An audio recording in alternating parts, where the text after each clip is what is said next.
Good evening Revanth. Good evening sir. Yeah, మనము 2020 Covid తర్వాత మన ఇండియన్ క్యాపిటల్ మార్కెట్స్లో, స్టాక్ మార్కెట్స్లో ఒక పెద్ద ఫ్లో చూసాం. ఇప్పుడు డిమాట్ అకౌంట్స్ తీసుకుంటే 2020కి ముందు వరకు మొత్తం మీద ఒక 2 కోట్ల డిమాట్ అకౌంట్లు ఉంటే అందులో యాక్టివ్వి లెస్ దాన్ 1 crore ఉన్నాయి. అండ్ మ్యూచువల్ ఫండ్ ఇన్వెస్టర్స్ తీసుకుంటే లెస్ దాన్ 1 crore ఉన్నారు. కానీ ఈ 1 crore ఇన్వెస్టర్స్ ఒక 2 crore డిమాట్ అకౌంట్స్ రావడానికి పట్టిన టైం 25 సంవత్సరాలు. అదే 2020 తర్వాత, కోవిడ్ తర్వాత 2025 జనవరి వరకు తీసుకుంటే అంటే 5 years ఎగ్జాక్ట్లీ. ఆ 5 yearsలో 2 crores demat accounts have run up to 20 crores 10 times. And mutual fund investors have become more than 4.5 to 5 crores. అంటే 4 times పెరిగింది. Demat accounts almost 2 crores to 20 times, 20 crores అంటే 10 times పెరిగిపోయింది. Exponential flow ఇది మార్కెట్లోకి. దీనికి గల కారణాలు చాలా చూసాం మనం. అంటే అందరికీ మార్కెట్లు పెరుగుతుంటాయి, డబ్బులు ఊరకే రావని చెప్తుంటే ఒక ఆయన ఇక్కడ ఊరకే వస్తాయని ఫీల్ అయిపోతున్నారు. మార్కెట్లు పడతాయని కనీస పరిజ్ఞానం కూడా లేదు, ఒక సైకిల్ చూడలేదు. అది ఎంతవరకు వెళ్ళిపోయిందంటే ఇప్పుడు ఐపీఓస్ ఉంటాయి కదా. నాకు ఒక ఛానల్ స్పీకర్ చెప్తున్నాడు, ఒక యూట్యూబర్, మా యూట్యూబ్లో మేము వేసే ఐపీఓస్ చూసి కింద కామెంట్స్ ఎలా వస్తున్నాయంటే, నాకు ఐపీఓస్లో బై చేయడము, రాగానే అమ్మడము, దాని డబ్బులు తీసుకోవడము, ఇది నా కెరియర్, ఇది కెరియర్. అలా వచ్చే డబ్బులతో నేను వాడుకుంటాను, ఆ డబ్బులతో నేను చేసుకున్నా కెరియర్ లాగా ఫీల్ అయిపోతున్న జనాలు. అంటే డబ్బులు పెడితే వచ్చేస్తాయి అంటే ఆ రేంజ్కి వెళ్ళిపోయింది. అంటే ఇది ఎంతలా మిస్గైడ్ చేస్తుంది ఈ పరిణామం, ఈ ఫ్లో అనేది మనం అర్థం చేసుకోవచ్చు. మనం లాస్ట్ టైం కూడా డిస్కస్ చేసాం, ఇంత ఎప్పుడు ఆగుద్ది ఏంటి అనేది. ఎగ్జాక్ట్లీ ఆ బ్రేక్ పడింది మార్కెట్కి. ఇప్పుడు పడిన తర్వాత ఇప్పుడు మనం ఒక రీసెంట్ డేటా చూసాం. నెంబర్ ఆఫ్ ఎస్ఐపీస్ క్యాన్సిల్ అవుతున్నాయి, నెంబర్ ఆఫ్ ఎస్ఐపీస్ ఫ్లోస్ తగ్గుతున్నాయి. Surprisingly the data is negative. Number of registered SIPs కంటే క్యాన్సిల్స్ ఎక్కువ ఉన్నాయి. సో ఆ డేటా నెగిటివ్కి వెళ్ళిపోయే పరిస్థితికి వచ్చింది. అయితే ఇదంతా ఎవరు చేస్తున్నారు, ఏ కైండ్ ఆఫ్ ఇన్వెస్టర్ చేస్తున్నారు అని చూస్తే majority is DIY, do it yourself, direct investors, fintech platform చేసేవాళ్ళు. మరి వీళ్ళందరూ ఎలా చేస్తుంటే, what about the investors investing through advisor, వాళ్ళ బిహేవియర్ ఎలా ఉంటుంది, అసలు డిఫరెన్స్ ఏంటి ఒకసారి చెప్పండి. Yes sir. సో బేసిక్గా మన వాళ్ళందరూ బేసిక్గా ప్రతి మనిషికి డోపమిన్ లెవెల్ అనేది ఒకటి ఉంటుంది. అవును, అది కొద్దిగా ఎక్కువగానే ఉంటుంది. అవును, ప్రతి ఒక్కరికి. ఎక్కడైతే ఎగ్జైట్మెంట్ ఉంటుందో, ఎక్కడైతే యాంగ్జైటీ ఉంటుందో, దాని వెనకాల పరిగెట్టడం అనేది ప్రతి మనిషికి సహజంగా ఉండేటువంటి ఒక గుణం. కరెక్ట్. రీసెంట్ గా ఎక్కడ పెట్టిన డబ్బులు వస్తున్నాయి అని ఒక మాట వినపడింది అని అంటే డెఫినెట్ గా ప్రపంచవ్యాప్తంగా అది స్టాక్ మార్కెట్ లో మాత్రమే జరిగింది. ఇంకెక్కడ కూడా ఆ రేంజ్ రిటర్న్స్ అనేవి రావట్లేదు. ఇప్పుడు ఆ డోపమిన్ కొద్ది వరకు గోల్డ్ వైపుగా షిఫ్ట్ అయింది. ఈ మధ్య గోల్డ్ ఇన్వెస్ట్మెంట్స్ పైకైనాయి బాగా. సో బేసిక్ ఏం జరుగుతుంది అని అంటే, if you observe this pattern, ఎక్కడెక్కడైతే రిటర్న్స్ వస్తున్నాయో people were just chasing them, right? So basic గా that was the biggest problem. So నేను ఎప్పుడు చెప్పేది ఒకటే మాట, mutual fund is not a different product. Mutual fund is a direct product of a stock market. Exactly. So mutual fund అని అంటే అది ఎక్కడి నుంచో రాదు. స్టాక్ మార్కెట్లో ఉండేటువంటి స్టాక్స్ ని పిక్ చేసి ఒక గ్రూప్ గా ఏర్పరిచిన దాన్ని ఒక ఫండ్ అని అంటారు. Pool of stocks is called a portfolio. Multiple people coming and investing together is called as a fund house. That's it. అంతకుమించి ఏం లేదు. It's directly related. Yes, it is. Yes. So basic గా people will not understand. జనాలు ఎవరికి అర్థం కాని విషయం ఏంటి అని అంటే, stock market works on economy, right? So basic గా ఆ ఒక టర్మ్ ని అర్థం చేసుకోకుండా మ్యూచువల్ ఫండ్ లో అంటూ ఇన్వెస్ట్మెంట్ పెడితే బై డిఫాల్ట్ గా 25-30% రిటర్న్స్ అంటూ డెలివర్ అవుతాయి అని చెప్పేసి బై డిఫాల్ట్ గా అందరికి ఒక మైండ్ సెట్ లో ఒక ఒపీనియన్ క్రియేట్ అయిపోయింది. సో నాకు వచ్చేటువంటి ఫోన్స్ లో చాలా మంది, కొంతమంది అఫ్ కోర్స్, కొంతమంది అడిగే ప్రశ్న ఏంటి అని అంటే, సార్ మాకు ₹2 వడ్డీ వస్తుందని అడుగుతారు, which is almost 24%.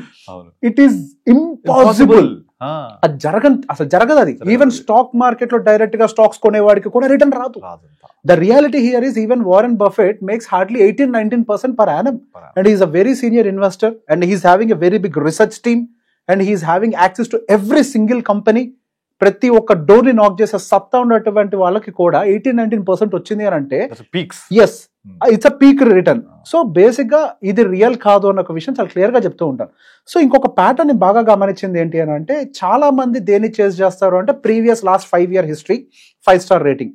So SEBI చాలా క్లియర్ గా చెప్పేది ఏంటి అని అంటే, previous performance is not a future expectation. So దాన్ని చూసి మన ఇన్వెస్ట్మెంట్ పెట్టకూడదు అని చెప్పి సెబీ క్లియర్ గా చెప్తూ ఉంటే, ఇక్కడ సో కాల్డ్ డిఐవైని ప్రోత్సహించేటువంటి fin influencers, they are actually misleading. So దానికి సంబంధించి SEBI is very serious and asking the government direct గా వీడియోస్ డిలీట్ చేసే పర్మిషన్ మాకు ఇవ్వండి అని చెప్పి నేను అప్లై చేసింది. నిన్ననే చూసాను న్యూస్ నేను అది. సో బేసిక్ గా అక్కడ ప్రాబ్లం ఏమవుతుందంటే, వీళ్ళందరూ మిస్లీడ్ చేసి 5 star rating, previous performance, actual గా సెబీ దానికి ఆపోజిట్ చెప్తుంది. మీరు అలా చూడకూడదు, అది ప్రామిస్ కాదు. అని చాలా క్లియర్గా మెన్షన్ చేస్తూ ఉంటే దాని వైపుగా వెళ్తున్నారు. సో నేను నా దగ్గరకు వచ్చినటువంటి క్లయింట్స్కి పోర్ట్ఫోలియోని డిజైన్ చేసేటప్పుడు I was very particular. I believe నేను ఆల్మోస్ట్ ఒక 7-8 months నుంచి ఐ వాస్ వెరీ పర్టికులర్. అక్కడ ఎకానమీలో కొంతవరకు వీక్నెస్ వచ్చే అవకాశం ఉంది, డేటాస్ అన్ని కూడా మారిపోతున్నాయి, కొంచెం వీక్నెస్ కనిపిస్తుంది, mid and small cap segment లో కొంచెం టెన్షన్ ఉంటుంది అని చెప్పి నేను I was very clear and I was not taking any kind of mid and small cap for my clients. So to protect their interest in protecting their interest, వాళ్ళ capital protect చేయడానికి. వాళ్ళు వచ్చి నన్ను అడిగే ఫస్ట్ ప్రశ్న ఏంటి అని అంటే, నేను పోర్ట్ఫోలియో కన్స్ట్రక్షన్ చేసినప్పుడు సార్ XXX ఫండ్ పేరు చెప్పకూడదు కాబట్టి పలానా ఒక ఫండ్ కి సంబంధించిన స్మాల్ క్యాప్ ఎందుకు తీసుకోలేదు సార్ అని అడుగుతారు. సార్ నేను అడుగుతాను అది ఎందుకు తీసుకోవాలి చెప్పండి అని. సార్ ప్రీవియస్ గా బాగా రిటర్న్ ఇచ్చింది కదా సార్ అని చెప్పేసి అన్నారు. సార్ మీరు గట్టిగా నాకు సార్ కొంచెం ఓపిక పట్టండి, ఒక 2-3 నెలలు టైం ఇవ్వండి, ఆ తర్వాత నాకు ఫోన్ చేసి సేమ్ తీసుకోవాలేమో చెప్పండి అని చెప్పేసి అన్నాను. మళ్ళీ నాకు నిన్ననే అనుకుంటా కాల్ వచ్చింది, సేమ్ క్లయింట్ ఫోన్ చేసి సార్ లంసమ్ చేయాలి సార్ అని చెప్పేసి అంటే, ఏం చేద్దాం సార్ మీరు చెప్పిన ఫండ్ తీసుకోమంటారా అని అన్నాను. సార్ పొరపాటున కూడా దాని జోలికి పోదు సార్, మీరు ఆ రోజు చెప్పినప్పుడు నాకు అర్థం కాలేదు మీరు ఎందుకు చెప్పారు అనేది. సో బేసిక్ ఇక్కడ పాయింట్ ఏంటి అని అంటే, ఆయన పడ్డప్పుడు మన దగ్గరికి వచ్చి ఇంకా లంసమ్ పెడుతున్నారు చూసారా. So the level of confidence that we are giving to the client. So because the experience we have in the market, the exposure we have in the market, the connects we have in the market with the AMCs and the knowledge that AMCs are transferring to us. So basically the level of exposure we have is different. But for example, మీరు ఒక IT కంపెనీలో ఎవరో పనిచేస్తున్నారు, ప్రతి client అడిగే ప్రశ్న ఇదే, మీరు ఐటీ కంపెనీలో పనిచేస్తున్నారు సార్, సో బేసిక్గా ఇప్పుడు నేను టీవీలోకి వచ్చి ఇంత ఘనంగా మాట్లాడుతున్నాను కదా, నేను వచ్చి మీ డెస్క్ లో కూర్చొని మీ కంప్యూటర్ పక్కన కూర్చొని పని చేయమని నేను చేయగలుగుతానా? నేను డెఫినెట్ గా చేయలేను. In the same way sir మీరు నా పని కూడా చేయలేరు. నేను ఇంత ఫైనాన్స్ మాట్లాడుతున్నాను కదా, ఇన్కమ్ ట్యాక్స్ అని అదని ఇదని, నేను నా సొంత ఐటీఆర్ కూడా నేను ఫైల్ చేయను. నేను ఒక సీఏని పెట్టుకొని నా ఫ్యామిలీకి సంబంధించిన ప్రతి ఒక్క ఐటీఆర్ సిహెచ్ఎస్ చేపిస్తాను. సో ఇక్కడ ద పాయింట్ హియర్ ఈస్, మనకి తెలియని విషయాలు చాలా లోపల ఉంటాయి. సో బేసిక్ ఎవరి పని వాళ్ళు చేయాలి అనేది చాలా important. Yes, exactly. And even the Kotak CEO is having his advisor for managing his mutual fund portfolio. Yes. And so many, అంటే చాలా పెద్ద so called CEOs of a mutual fund AMCs are having their own advisors. And even Ambani is having their own wealth managers. వాళ్ళకి తెలీదా ఇన్ని కోట్ల సామ్రాజ్యాన్ని build చేసి ఇన్ని లక్షల కోట్లు రన్ చేస్తున్నటువంటి ఏఎంసీలకు తెలీదా, దాని సీఈఓలకు తెలీదా ఎట్లా మెయింటైన్ చేయాలో? So basic the point here is, ఎవరి పని వాళ్ళు చేయడం అనేది సాధ్యం కాదు. And it could be a body treatment are could be an investment.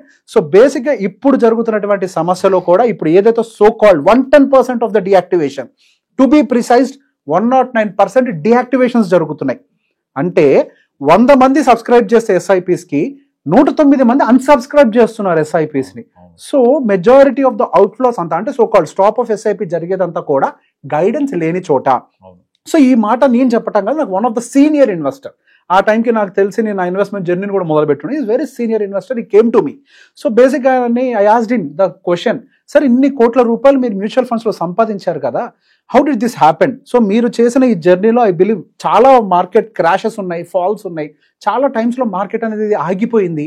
So బేసిక్గా మీరు ఇన్ని కోట్ల రూపాయలు ఎట్లా అక్యుములేట్ చేయగలిగారు? I want to share your story to my audience. So అది ఒక ఇన్స్పైరింగ్ గా ఉంటుంది అని చెప్పేసి నేను అడిగినప్పుడు ఆయన ఒకటే మాట చెప్పారు, సార్ ఆ రోజు అసలు డైరెక్ట్ ఇన్వెస్ట్మెంట్ లేదు సార్, ఓన్లీ అడ్వైజర్ ఉండేది. సో నాకు ఏ డౌట్ వచ్చినా అడ్వైజర్ కి ఫోన్ చేసేవాడిని. ఆ రోజుల్లో లేకుండే అసలు, there is no direct investment, only advisor త్రూనే పోవాలి, there is no option, MFD నుంచే వెళ్ళాల్సి ఉండేది. సో బేసిక్ ఏ డౌట్ వచ్చినా, ఏ పానిక్ అయినా కానీ, ఏ సిచ్యువేషన్ ఉన్నా కానీ I use to call my advisor. So immediate గా he use to answer the call. ఆయన ఎక్స్ప్లెయిన్ చేసేవాడు, సార్ ఇట్లుంది సిచ్యువేషన్, సో ఇది ఇప్పుడు ఇట్లా జరుగుతోంది, కుదిరితే ఈ టైంలో మనం బెటర్ గా చేద్దాం, ఇంకా ఇట్లా గైడ్ చేయబట్టి ఇన్ని సంవత్సరాల పాటు నేను ట్రావెల్ చేయగలిగాను సార్. ఆయన అదే మాట ఇంకోటి కూడా చెప్పాను, నా సేమ్ కొలీగ్, మీ ఇద్దరం ఒకేసారి మా ట్రావెల్ ని స్టార్ట్ చేశాము. ఆయన మ్యూచువల్ ఫండ్స్ లో ఇన్వెస్ట్ చేస్తున్నారు, నేను చేస్తున్నాను. మేబీ ఆయన కొంచెం లేట్ గా చేశారు. ఆయన ఏం చేశారంటే DIY, మేబీ అప్పట్లో రెగ్యులర్ లోనే పెట్టాము, DIY మెథడ్ లో వెళ్ళారు ఆయన అప్పటి నుంచి కూడా. అండ్ సొంతంగా ప్రయోగం చేద్దాం, లెట్ మీ ట్రై, నేను ఏదో చేద్దాము అని చెప్పి. ఆయన మాత్రం ఏమి చేయలేకపోయారు. The point here is, salaries ఏమైనా, ఇన్వెస్ట్మెంట్ అమౌంట్స్ ఏమైనా కానీ ఇక్కడ తేడా వచ్చింది ఏంటంటే the level of discipline. So the level of discipline అనేది ఎప్పుడు ఉంటుంది అంటే, ఒక గురువు ఉన్నప్పుడు. సో టీచర్ లేకపోతే మనకు చదువు అనేది ఒంటి కప్పుతుందా? ఒక స్పోర్ట్ నేర్చుకోగలుగుతామా? మ్యూజిక్ నేర్చుకోగలుగుతామా? జీవితంలో ఏమీ చేయలేం.